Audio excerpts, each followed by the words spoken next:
समृद्ध। हमेशा की तरह आज भी एक दिव्य ध्यान के संचालन हेतु हम धनलक्ष्मी जी को धन्यवाद देते हैं।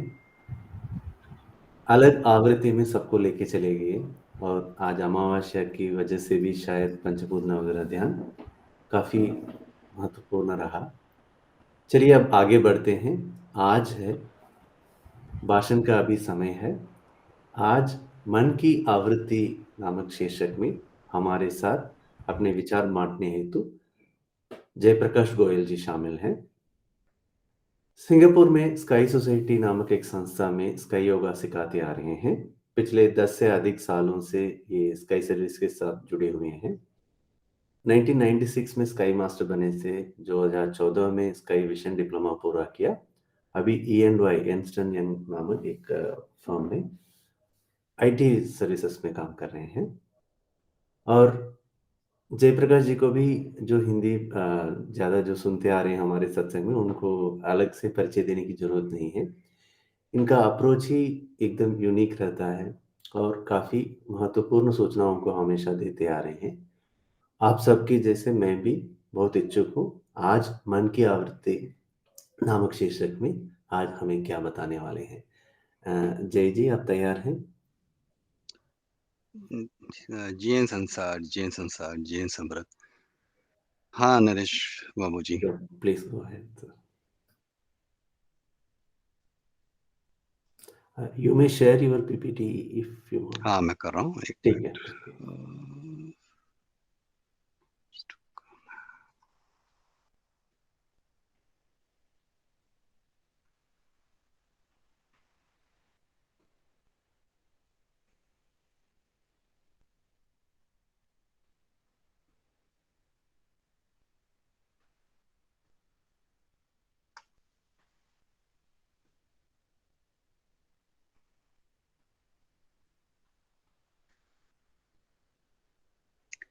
एक मिनट, मुझे थोड़ी दिक्कत हो रही है, एक सेकेंड मैं कोशिश कर रहा हूँ।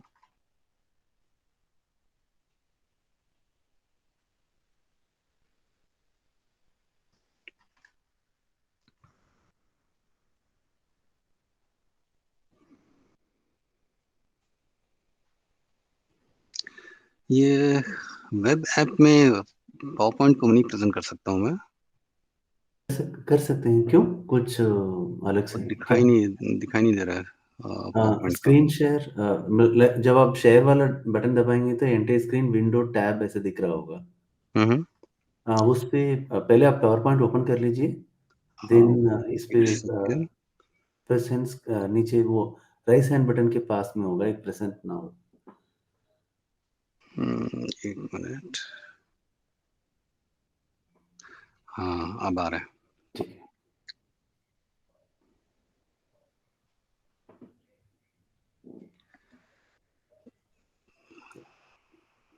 दिख रहा है सर?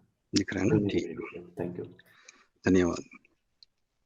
जिए संसार, जिए संसार, जिए समृद्ध।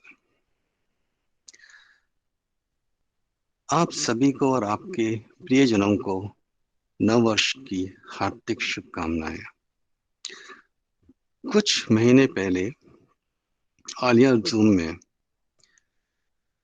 ट्यून योर रेडियो के नाम के शीर्षक पे मैंने स्पीच दिया था, भाषण दिया था। आज उसी को हिंदी में आपके सामने प्रस्तुत कर रहा हूँ। ट्यून योर रेडियो का मतलब है, रेडियो मतलब आपका मन, और ट्यूनिंग इज जो हमारी आवृत्तियां हैं उनको ट्यून करना, और रेडियो है हमारा मन। आप लोगों की अनुमति के साथ मैं शुरू करता हूँ।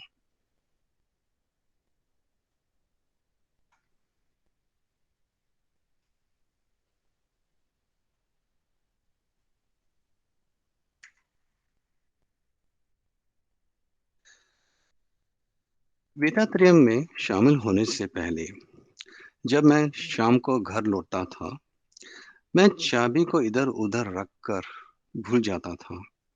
इसी प्रकार पढ़ने के बाद या कुछ टीवी के प्रोग्राम देखने के बाद या कुछ कार्य करने के बाद मैं अपने चश्मे को यहाँ वहाँ रखकर भूल जाता था। अगले दिन सुबह जब मुझे दफ्तर जाने के लिए देर हो रही होती है, तो मुझे ना ही मेरी चाबी नजर आती है, ना ही मुझे मेरा चश्मा नजर आता है। इस बात से मैं हैरान था कि मैंने ही रखा है उस चश्मे को और चाबी को, और मुझे ही क्यों नहीं याद आ रही मैंने कहाँ रखा है। फिर जैसे जैसे मैंने बेतात्रियम का अभ्यास करना शुरू किया, मुझे इसके पीछे का रहस्य मालूम पड़ा। आज उसी के विषय में आप लोगों के साथ मैं साझा करना चाहता हूँ। मनुष्य का एक अद्भुत पहलू है मन, जो हमें अन्य जीव प्राणियों से विभिन्न करता है। मन एक जैव चुंबकीय तरंग है। ये कुंडली या स्पाइरल तरंगों के रूप में कार्य करता है। हमारे सभी अनुभव, जो कुछ हम देखते हैं, सुनते हैं, सूंघते हैं, स्वाद चखते हैं और महसूस करते हैं, संकुचित होकर लघु रूप में अनुवांशिक केंद्र में जमा हो जाती है। जब भी हम उन अनुभवों को याद करते हैं, तो मन उनका मस्तिष्क में विस्तार करता है, उन्हें विचार में बदल देता है। उदाहरण के रूप में, अगर हम एक गाय को रोड पर, सड़क पर देखते हैं, तो गाय की छवि जैव चुंबकीय तरंग के रूप में परिवर्तित हो जाती है और फिर अनुवांशिक केंद्र में जमा हो जाती है। और जब कभी हम गाय का शब्द सुनते हैं या अन्य कोई गाय सड़क पर देखते हैं, तो संग्रहित छवि अनुवांशिक केंद्र में से प्राप्त होती है, मस्तिष्क में विचार के रूप में विस्तारित हो जाती है। तब हमें याद आता है कि हमने वो वो गाय को कहाँ देखा था, कैसी थी और क्या कर रही थी।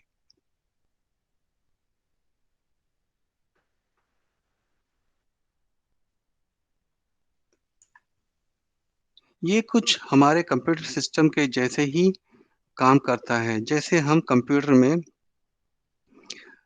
ऑडियो, वीडियो के फाइल स्टोर करते हैं और जब हमें जरूरत पड़ती है तो हम उन्हें खोजते हैं। हमारा सिस्टम भी कुछ वैसा ही काम करता है। दिखाए गए स्लाइड में गाय की छवि को सफलतापूर्वक पुनः प्राप्त कर लिए हैं कंप्यूटर में जो स्टोर किया हुआ था। क्या हम अपने अनुवांशिक केंद्र में संग्रहित जानकारी को हमेशा सफलपूर्वक प्राप्त कर सकते हैं?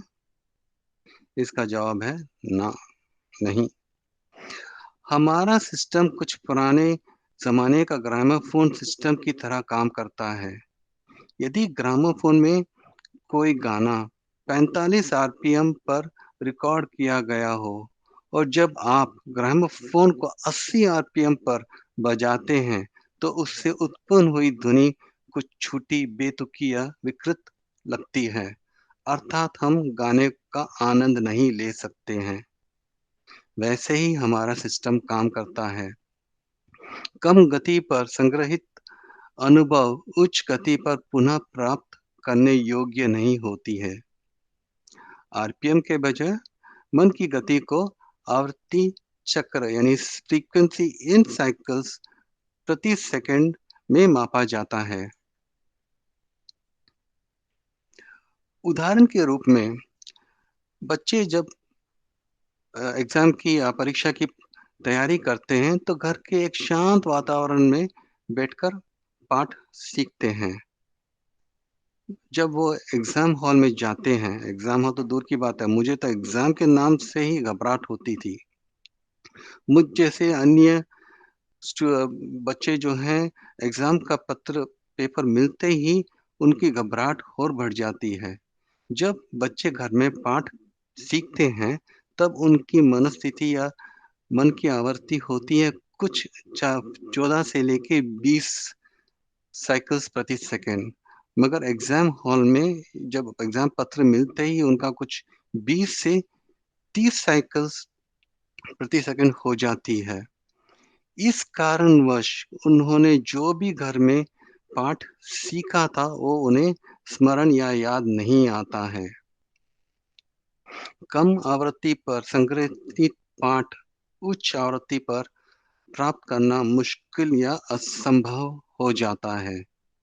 यदि बच्चे शांत रहते हैं तो वे याद करने में सक्षम हो सकते हैं।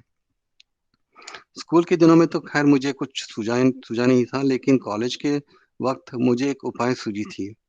जैसे ही एग्जाम पत्र मेरे हाथ में आता है तो मैं क्या करता था, उल्टी गिनती शुरू कर देता था। 10, 9, 8, 7, 6, 5, 3, 2, 1 फिर 0। ऐसे करते करते मेरी जो मन स्थिति थी उसको मैं कम कर लेता था और फिर मैं एग्जाम में काफी हद तक अच्छी तरह पास हो जाता था। अब मुझे समझ में आ गया कि, या मेरे सवाल का जवाब मिल गया कि मैंने ही चाबी और चश्मा रखा था और मुझे क्यों नहीं मिल रहे थे। जब मैं शाम को लौटा दफ्तर के बाद, तब मेरी मन की आवृत्ति कुछ कम थी, 20-18 के कम। और अगले दिन जब मैं ऑफिस जाने के लिए मुझे देर हो रही थी, तब हो सकता है कि मेरी मन की आवृत्ति कुछ 20 से अधिक हो चुकी थी। इसीलिए मुझे याद नहीं आ रहा था कि मैंने चाबी को कहाँ रखा है। अब मुझे मेरे सवाल का कारण तो मालूम हो गया, लेकिन चलो अब उसका हल ढूंढते हैं। इलेक्ट्रोएन्सेफलोग्राम नामक एक उपकरण का उपयोग मन की आवृत्ति को मापने के लिए किया जाता है। वैज्ञानिकों ने पता लगाया है कि मन 1 से 40 चक्र प्रति सेकंड तक की आवृत्ति पर काम करता है। आवृत्तियों को या तरंगों को 4 श्रेणियों में विभाजित किया गया है। 14 से 40 साइकिल्स को कहते हैं बीटा तरंगे या बीटा स्तर। 8 से 13 साइकिल्स को अल्फा तरंग या अल्फा स्तर। 4 से 7 साइकिल को थीटा तरंग या थीटा स्तर। 1 से 3 साइकिल को डेल्टा तरंग या थीटा डेल्टा स्तर। जब मन की आवृत्ति 14 से 40 चक्र प्रति सेकंड के बीच होती है, मन बीटा स्तर पर होता है।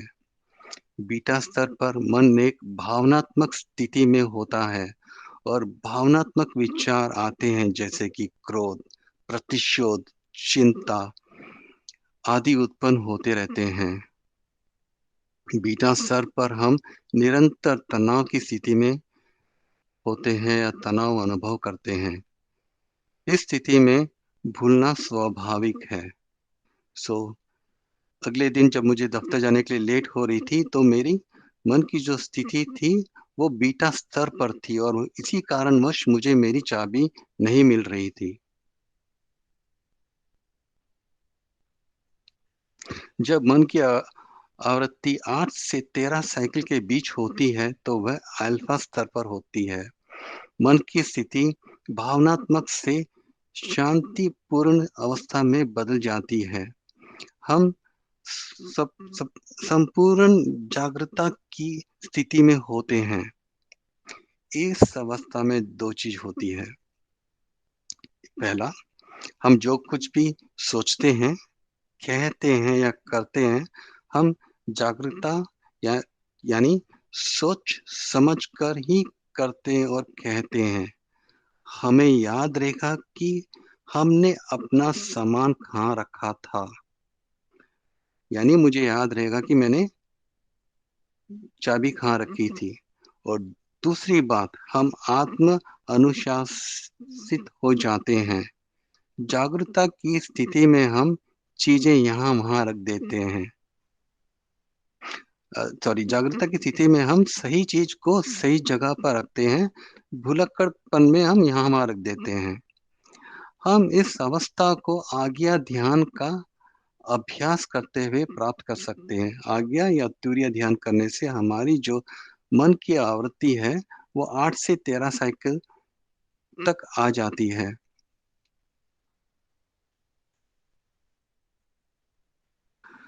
गहरे ध्यान के दौरान मन की तरंगें की आवृत्तियां थीटा स्तर यानी 4 से 7 चक्र प्रति सेकंड तक नीचे आ जाती है। मन पूरे ब्रह्मांड के स्तर तक फैल जाता है। मन के विस्तार करने की क्षमता उनके आवृत्ति में के कमी के साथ बढ़ती है। यहाँ ध्यान दीजिए, मन के विस्तार यानी माइंड का एक्सपेंशन जो है, मन की आवृत्ति यानी माइंड के फ्रीक्वेंसी के कम होने से बढ़ती है। इसे इंग्लिश में कहते हैं इनवर्सली प्रोपोर्शनल और इनवर्सली रिलेटेड। ये अपने भीतर सूर्य, चंद्र और लाखों ग्रहों, सितारों और आकाश गंगाओं के युक्त संपूर्ण ब्रह्मांड को समाहित कर लेती है। ब्रह्मांड के रहस्यों का पता चलता है। आप लोग सोचते होंगे कि ऐसे करने से कैसे पता चलता है, क्या सच्ची में ये संभव है क्या? कईयों के मन में आता होगा। मैं आप लोगों के साथ कुछ दिलचस्प जानकारी साझा करना चाहता हूँ। प्राचीन भारतीय बिना माइक्रोस्कोप के जानते थे कि फर्टिलाइजेशन का विज्ञान। शुक्राणु और अंडे अंडे की नक्काशी श्री वर मूर्तीश्वर मंदिर में है। अगर आप राइट साइड का अगर आप चित्र देखोगे तो वहां पर आके एक फर्टिलाइजेशन की एक चित्र है जो मंदिर में वहां पर है। वो कुछ यहाँ पर कुछ 6000 साल पुराना डाला हुआ है, मगर कहा जाता है कि कम से कम ये 600 से 1000 साल पुराना है। जबकि माइक्रोस्कोप का आविष्कार सन 1590 में हुआ था। क्या ये अचंभे की बात नहीं है? चलो और एक देखते हैं। मानव भ्रूण की मूर्ति काला भैरवनाथ मंदिर में, तमिलनाडु के एक मंदिर में है, जो आज हम अल्ट्रासाउंड जरिए ही देख पाते हैं। जबकि अल्ट्रासाउंड सन 1960 से ही उपयोग में लाया गया है, या उसका आविष्कार 1960 में हुआ है।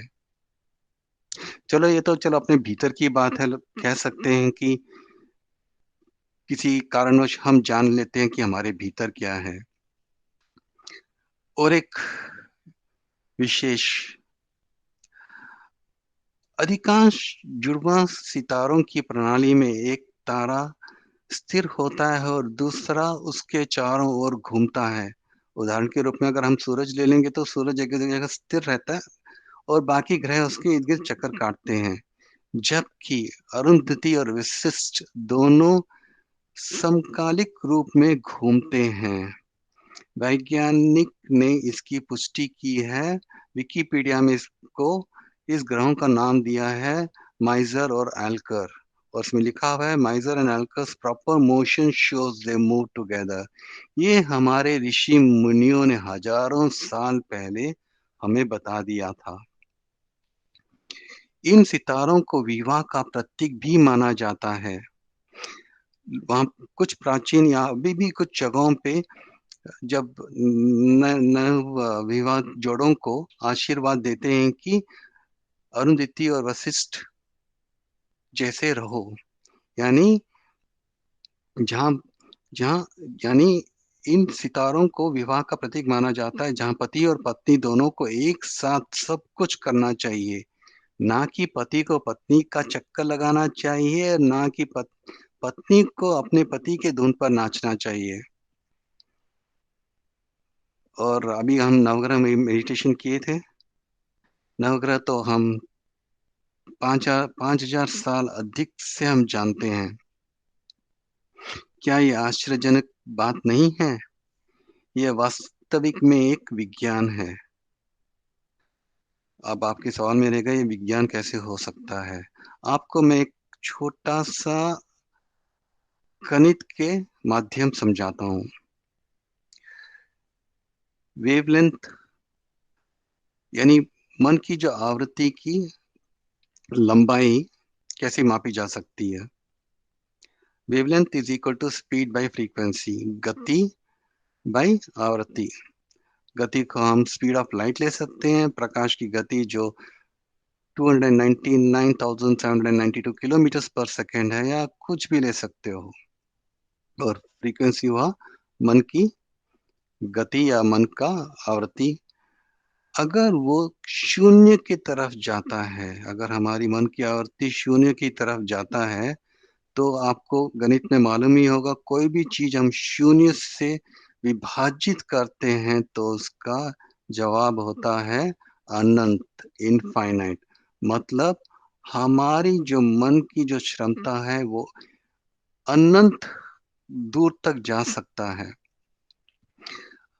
हमारा मन या हमारी जो मन की तरंगे कुछ ऐसी अद्भुत है कि अगर समझ लीजिए, अगर मैं यहाँ बैठ के ध्यान कर रहा हूँ, अपने शरीर पे ध्यान कर रहा हूँ, अगर एक आग के मक्खी बैठ रही है तो मुझे मालूम पड़ जाएगा कि मेरे शरीर पे मक्खी बैठी है। उसके दबाव के कारण या कुछ तभी मुझे मालूम पड़ जाएगा। और अगर मेरे इर्द गिर्द मक्खी घूम रही है तो उसकी ध्वनि के कारण मुझे मालूम पड़ जाएगा। अगर मैं किसी हॉल में बैठ के ध्यान कर रहा हूँ और मैं काफी मेहनत से अभ्यास कर रहा हूँ, तो मेरा कुछ और ऐसे बढ़ जाता है कि अगर कोई हॉल में आ जाता है तो मुझे मालूम पड़ जाता है कि कोई हॉल में आया है। तो हमारे मन के अ, जो तरंगे के बीच में या लहर के बीच में जो भी आता है, हम उसके बारे में हमें जानकारी मिल जाती है।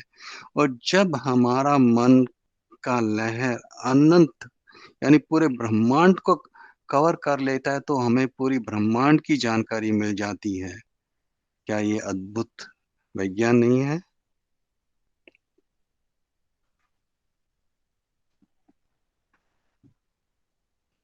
जब मन ब्रह्मांड को पार कर निष्पेष स्थान शुद्ध शून्य पे पहुंच जाता है तो आगे के ध्यान के माध्यम से ये 1 से 3 चक्र प्रति सेकंड के डेल्टा स्तर पर आ जाता है। इस समय मन दैवीय अवस्था में लीन हो जाता है और इसके साथ एक हो जाता है।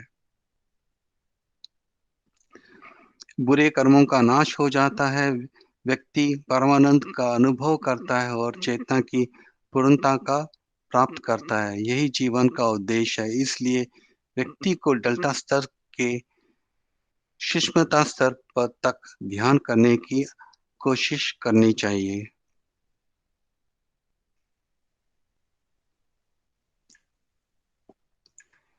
डेल्टा स्तर से पहले एक आता है, शायद वो स्लाइड आया नहीं है, थीटा स्तर जो 4 से 7 आवृत्ति प्रति सेकंड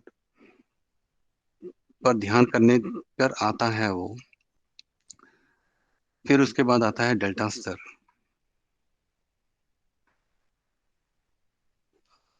थीटा स्तर और डेल्टा स्तर को हम तुरीयातीत योगा के माध्यम से हम उस हद तक पहुंच सकते हैं। लेकिन आप लोगों का सवाल रहेगा कि क्या इतना आसान है? नहीं, इसे हमें कोशिश जारी रखनी चाहिए। कई सालों का वर्ष का तप लगता है जहां जो बताई गई बातें को आप स्पष्ट देख सकते हैं। कुछ लोगों को तो अभी से कुछ ना कुछ अनुभव होता ही होगा। मुझे काफी कुछ छोटे छोटे अनुभव हैं। कई चीजें मुझे है ना महसूस होने लग जाती है पहले ही, या कुछ चीजों के बारे में मुझे थोड़ा बहुत ज्ञान हो जाता है बगैर पढ़े ही। हालांकि मैं इतना बस जो दिन भर में एक बार मौका मिलता है ध्यान करने के लिए, उससे ही मुझे थोड़ा बहुत फायदा होता है। तो सोच के देखिए, अगर आप लोग दिन सुबह और शाम अगर ध्यान करेंगे, चलो मैं ये नहीं बोलूंगा कि पूरे ब्रह्मांड का ज्ञान हो जाएगा, लेकिन कम से कम हमारे आम जीवन में हमें काफी हद तक हमें जानकारी मिलेगी और एक अच्छी जीवन जीने को मिल सकेगा। अपनी मानसिक आवृत्ति को कम आवृत्तियों पर ट्यून करें, क्योंकि इससे जागरूकता, भौतिक शक्ति, इच्छा शक्ति, रचनात्मक बढ़ती है। एक ग्रहण एक ग्रहणशील, सहिष्णु और उदार मन की स्थिति में रहता है। जय संसार, जय संसार, जय समृद्ध।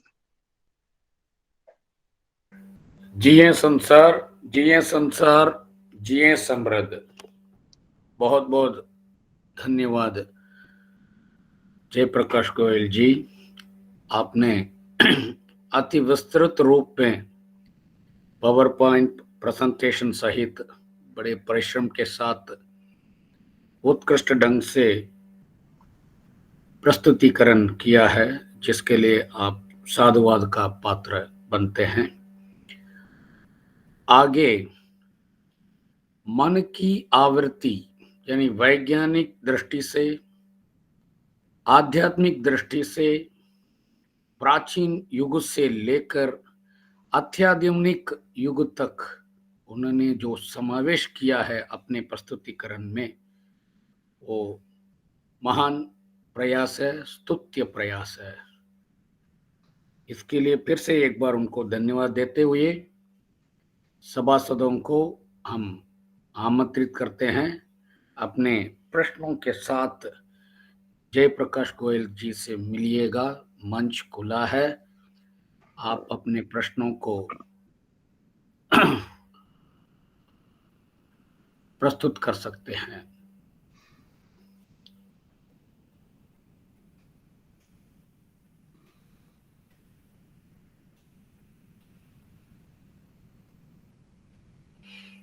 शुरुआत में मैं ही प्रश्न कर लेता हूं। जयप्रकाश गोयल जी, आपको और सभासदों को नव वर्ष की हार्दिक शुभकामनाएं। ये वर्ष मंगलमय हो, उज्ज्वलता लाए, सभी प्रकार की प्रतिबंधन दूर हो जाएं। मन चंगाए तो कटौती में गंगा, ये कहावत तो सभी ने सुना होगा। यह आवृत्ति के आधार पर है, इसको आप समझाते हैं? हमारे भीतर ही सब कुछ है। हम अगर बोलते हैं कि मन चंगा तो कटौती में गंगा, मतलब यानी गंगा स्थान को हमने काफी उच्च स्थान दिया, स्थान के रूप में दिया गया है, और इसको हम जोड़ते हैं खुशियों के साथ। अगर मैं उसको खुशियों के रूप में लेता हूँ तो ये सब कुछ, ये पूरा ब्रह्मांड हमारे अंदर ही समाया हुआ है। ये दुख सुख सब कुछ हमारे अंदर ही समाया हुआ है। इसीलिए अगर हम आके हम किसी को भी ये नहीं बोलते हैं कि खुश रहें, यानी हमारे जो बोलते हैं अच्छी सेहत, दीर्घायु, समृद्धि, परम ज्ञान एवं शांति युक्त जिए, हम उन्हें नहीं बोलते हैं कि खुशी से जिए, क्योंकि खुशी आके आपकी मन की स्थिति है। आप किसी भी परिस्थिति में आके खुश रह सकते हैं, वो आपका स्टेट ऑफ माइंड है। इसीलिए आके अगर आप आज कोविड के टाइम पे कई जने बोलते हैं कि उनका अच्छा नहीं है, अच्छा वक्त नहीं चल रहा है, ठीक नहीं है और नहीं है, लेकिन अब देखा जाए तो आप कई दूसरे जो हैं जो इस स्थिति में आके बहुत कुछ अच्छा कर रहे हैं। बहुत सारे व्यापार अच्छे खासे चलने लगे हैं। कुछ लोगों की जैसे ना मास्क बना के बेचने लगे हैं, और भी कुछ बना के काफी कुछ की अलग चीजें की आविष्कार हो रही है और बन रही है। तो ये सब आके मन का ही है। अगर मन खुश है तो सब कुछ संभव है, और मन को खुश रखने के लिए मन ही मन ही का ही उपयोग करिए। इट्स एक बहुत अच्छी बुक पढ़ी थी, tame your mind using your mind, यानी हमारे मन को रख के ही मन को ठीक कर सकते हैं, सुधार सकते हैं, खुश रह सकते हैं। सो मन चंगा, अगर मेरा मन चंगा है तो मेरे कटौती में गंगा ही है। हाँ, बहुत बहुत धन्यवाद गोयल जी। यानी मन एक प्रकार से रोगी भी है, उसका चिकित्सक भी है। अभी किसी ने हाथ बढ़ाया है। सरवणन गोपाल जी, आप अनम्यूट करके बात कर सकते हैं। வாழ்க வளமுடன், सभी को नव वर्ष की शुभकामनाएं। जी, मेरा सवाल है, मन एक तरंग है, अपने पंचेंद्रिय द्वारा प्राप्त करने वाले अनुभवों को आनुवंशिक केंद्र पर ले जाकर इसमें जमा कर लेता है। आनुवंशिक केंद्र में अपने अनुभवों को जमा करने वाला शक्ति क्या है, यही मेरा सवाल है। आप कृपया इसका जवाब दीजिए। धन्यवाद। अनुवांशित केंद्र में हम जो अनुवांशित केंद्र जो जेनेटिक सेंटर बोलते हैं उसे हम कुंडलिनी, वहीं पर ही हमारी जो कुंडलिनी शक्ति आके स्थित है और वो आम लोगों के वही मूलाधार चक्र में ही विराजमान होती है। तो हमारे सारे अनुभव ये एक तरह का, अगर हम एक कंप्यूटर सिस्टम ले लेते हैं तो एक हमारी एक हार्ड डिस्क की जैसे है जो हमारे सारे अनुभव को ले जाकर वहां पर जमा कर देती है और वक्त आने पर वहां जो जमा हुआ है वो हमारे मस्तिष्क में जाकर उसका विस्तार होकर हम उसके बारे में जानकारी या जो जानकारी हमारे भीतर समाई हुई है उसके बारे में विस्तार होता है। धन्यवाद। और इस शक्ति को कुंडलिनी शक्ति कहते हैं, और जो अंदर ही अंदर नीचे रहती है हम उसे बोलते हैं कि वो डोरमेंट है या सोया हुआ है। हम अग्नि दीक्षा से उस शक्ति को जगा के अग्नि पे लेके आते हैं, फिर तुरिया पे लेके आते हैं, फिर आगे को आपके संस्था में बताया गया होगा कि किस हद तक हम जा सकते हैं और उस कुंडली शक्ति को ले जा सकते हैं। ठीक है, ठीक है, धन्यवाद, धन्यवाद। और कोई प्रश्न?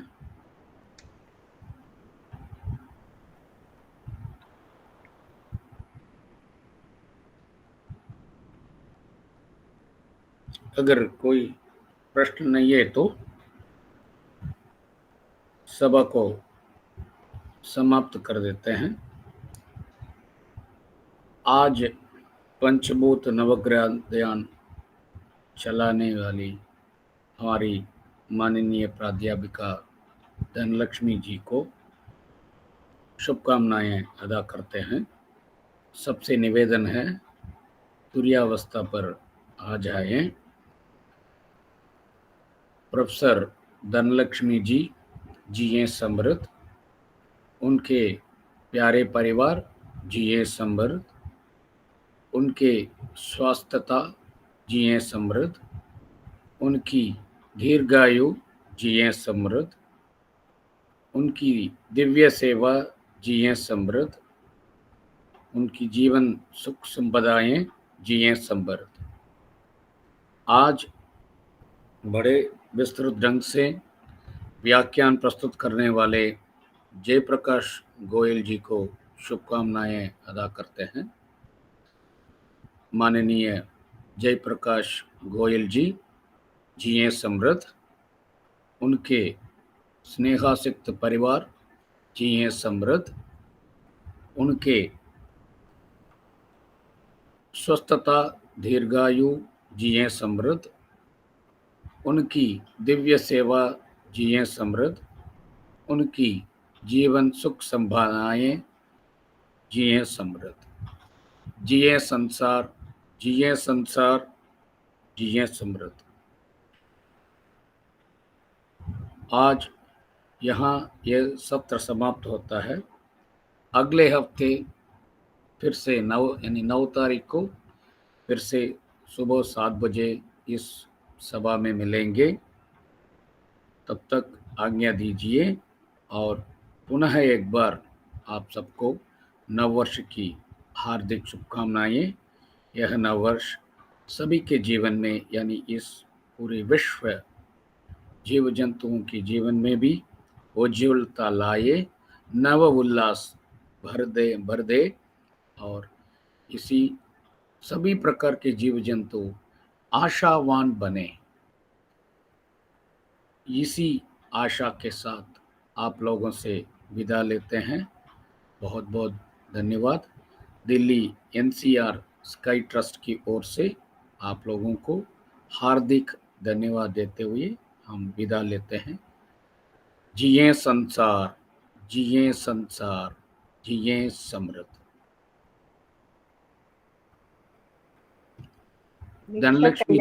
धनलक्ष्मी जी से निवेदन है कि वो विश्व कल्याण शुभकामना गीत गाए। धन्यवाद जी। विश्व कल्याण शुभकामना। तावत पर्याप्त वर्षा उपलब्ध हो, कृषक महाजन सहर्ष धान्य वृद्धि करे, बहु उद्यम परिश्रमी सुसंपन्न हो, इंगित ज्ञान जन्म बृहत् ज्ञान संस्कृति वर्धक हो, कलह कपट ईर्ष्या वैर पार सुशासन हो, निरक्षरता निर्धनता कलंक सब मिट जाए, कल्याणकारी सत्व ज्ञान दीप प्रज्वलित हो, कर्तव्य हमारे नैतिक जीवनोन्मुख श्रेष्ठ हो, कर्तव्य हमारे नैतिक जीवनोन्मुख श्रेष्ठ हो, कर्तव्य हमारे नैतिक जीवनोन्मुख श्रेष्ठ हो। जिए संसार, जिए संसार, जिए समृद्ध, शांति ही, शांति ही, शांति ही। जिए संसार, जिए संसार, जिए संसार। जिए संसार, जिए संसार, जिए समृद्ध।